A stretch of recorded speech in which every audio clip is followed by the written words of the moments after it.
வணக்கம். இன்னைக்கு நாம ஒரு ரொம்ப ஆழமான விஷயத்த பத்தி பேசப் போறோம். நம்ம எல்லாருக்குள்ளயும் இருக்கிற ஒரு சக்தி. ஆனா நம்ம சரியா கண்டுக்காத ஒண்ணு. அதுதான் நம்மளோட உள்ளுணர்வு. ஆமா. இதுக்கு பிரபல சைக்கிக் மீடியம் லாரா லின் ஜாக்சன் அவங்களோட அனுபவங்கள், சில ஆய்வுகள்லாம் கூட இருக்கு. கரெக்ட். அத வச்சுதான் நாம இந்த உள்ளுணர்வு திறன்கள்னா என்ன? அது எப்படி வேலை செய்யுது? முக்கியமா அதோட தொடர்பை நாம எப்படி திரும்பவும் ஏற்படுத்திக்கிறதுன்னு கொஞ்சம் ஆழமா பார்க்க போறோம். சரி, நிச்சயமா பார்க்கலாம். லாரா ஜாக்சன் த 4 கிளேர்ஸ்னு 4 முக்கியமான வழிகளை பத்தி சொல்றாங்க. 4 வகைகளா? சொல்லுங்க. முதல் வகை கிளேர்வாயன்ஸ், அதாவது தெளிவான பார்வை. இது எப்படின்னா, உங்க மனக்கண்ணுல திடீர்னு காட்சிகள் தெரியற மாதிரி, இல்லனா சில சின்னங்கள், சில சமயம் கனவுகள் மூலமா கூட வரலாம். ஓ, மனசுல படமா தெரியற மாதிரி. சரி, அடுத்தது? ரெண்டாவது கிளேர் ஆடியன்ஸ், தெளிவான கேட்டல். இது கொஞ்சம் வித்தியாசமானது. உங்க மனசுக்குள்ள ஒரு குரல் கேட்கிற மாதிரி, ஆனா அது உங்க யோசனையா இருக்காது. குரல் கேக்குமா உள்ளுக்குள்ளயா? ஆமா, ஒரு வழிகாட்டுதல் சொல்ற மாதிரி, இல்லனா நமக்கு ரொம்ப பிடிச்சவங்க குரல் மாதிரி கூட இருக்கலாம். ஆனா அது நம்மளுடைய எண்ணம் இல்ல. ஆச்சரியமா இருக்கு. அப்புறம் 3வது? இது நிறைய பேருக்கு இருக்கும்னு சொன்னீங்களே. ஆமா ஆமா, அது கிளார் காக்னிசன்ஸ், தெளிவான அறிதல். இது எப்படின்னா, எந்த லாஜிக்கும் இல்லாம திடீர்னு ஒரு விஷயத்த பத்தி முழுசா தெரிஞ்ச மாதிரி ஒரு உணர்வு வரும். ம் சட்டுன்னு ஒரு யோசனை வர மாதிரி, இல்ல இது தப்புன்னு தோன்ற மாதிரி. அதேதான். இது ஏதோ சரியில்ல, இப்படி போவேணான்னு திடீர்னு தோணும்ல. அதுக்கு காரணமெல்லாம் சொல்ல தெரியாது, ஆனா உறுதியா தெரியும். இது ரொம்ப காமன். ஆமா, இது எனக்கும் நடந்திருக்கு. சரி, 4வது? 4வது கிளார் சென்டியன்ஸ், தெளிவான உணர்தல். இதுதான் நம்மளோட கட் ஃபீலிங்னு சொல்றோமே, அந்த உள்ளுணர்வு. ஓ, வயித்துல இல்ல, நெஞ்சில ஒரு மாதிரி ஃபீல் ஆகுமே, அதுவா? கரெக்ட். ஒரு ஆளை பார்த்த உடனே, இல்ல ஒரு இடத்துக்கு போன உடனே விவரிக்க முடியாத ஒரு உணர்வு வரும். அதுதான். உங்களுக்கு இது அடிக்கடி நடக்குமா? ம். ஆமா, சில சமயங்கள்ல. சரி, நம்ம எல்லார்கிட்டயும் இந்த திறமைகள் இருக்குன்னு சொல்றீங்க. அப்புறம் ஏன் இது நம்மள விட்டு போயிடுது? நல்ல கேள்வி.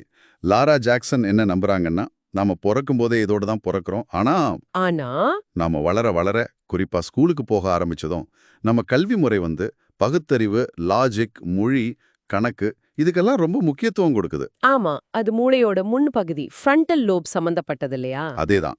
அதனால அந்த தர்க்க ரீதியான பாதைகள் வலுவாகிட்டே போகும்போது, இயற்கையா இருக்கிற இந்த உள்ளுணர்வு பாதைகள் கொஞ்சம் கொஞ்சமா பலவீனமாயிடுது. நாம அதை பயன்படுத்துறத விட்டுடுறோம். அடடா! அப்போ லாஜிக் கத்துக்கிறதுல இத இழந்துடுறோமா? ஆனா இத திரும்ப கொண்டு வர முடியும்னு சொன்னீங்களே, அதுக்கு என்ன பண்ணணும்? கண்டிப்பா முடியும். நல்ல விஷயம் அதுதான். அதுக்கு முதல் படி ஜாக்சன் சொல்ற மாதிரி இன்டென்ஷன், அதாவது ஒரு எண்ணம் வைக்கிறது. எண்ணம் வைக்கிறதா? எப்படி? மனசார கேக்குறது. என் உள்ளுணர்வோட நான் திரும்ப இணைய விரும்புறேன், எனக்கு வழிகாட்டுங்க அப்படின்னு பிரபஞ்சத்துக்கிட்டயோ உங்க வழிகாட்டி சக்திகள் கிட்டயோ கேக்குறது. ஒரு அழைப்பு மாதிரி. ஒரு அழைப்பு, ஓகே. ஆனா கேட்ட உடனே நடந்துருமா? இல்ல பயம் வருமே? இது நிஜமா இருக்குமா? நாமளே கற்பனை பண்றோமா? அப்படின்னு. ரொம்ப சரி. அதான் அடுத்த முக்கியமான படி. அந்த பயத்தை விட்டுட்டு நம்பிக்கைய வளர்க்கணும். நம்பிக்கை? ஆமா.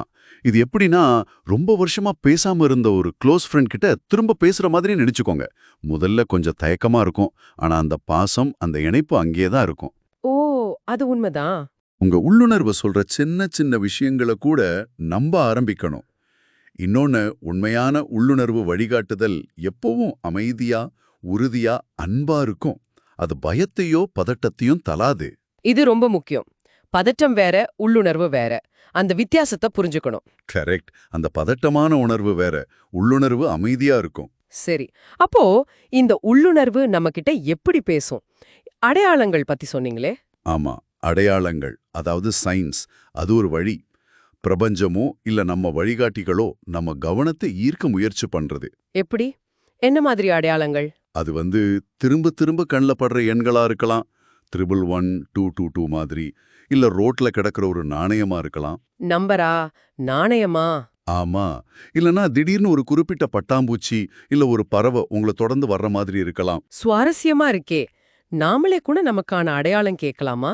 நான் போற பாதை சரினா, எனக்கு ஒரு நீல நிற பூவ காட்டுங்க அப்படின்னு. கேட்கலான்னு தான் ஜாக்சன் சொல்றாங்க. தப்புல்ல. ஆனா ஒண்ணும் ஞாபகம் வச்சுக்கணும். என்னது? உண்மையான உள்ளுணர்வு அமைதியானதுன்னு சொன்னேன்ல. ரொம்ப பதட்டமான மனநிலையில அடையாளத்தை தேடும்போது எதை வேணா அடையாளமா நாமளே கற்பனை பண்ணிக்க வாய்ப்பு இருக்கு. சரி சரி. அப்போ அமைதியா திறந்த மனசோட இருக்கணும்.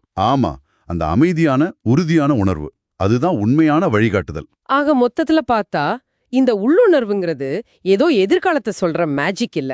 இது நம்மளோட ஆழமான அறிவோட திரும்ப கனெக்ட் ஆகி நம்ம அன்றாட வாழ்க்கைக்கு தேவையான தெளிவையும் அமைதியையும் ஒரு சரியான வழிகாட்டுதலையும் பெறதுக்கான ஒரு வழி. மிகச்சரியா சொன்னீங்க. இன்னைக்கு நீங்க யோசிக்க வேண்டிய ஒரு விஷயம் என்னன்னா, சொல்லுங்க.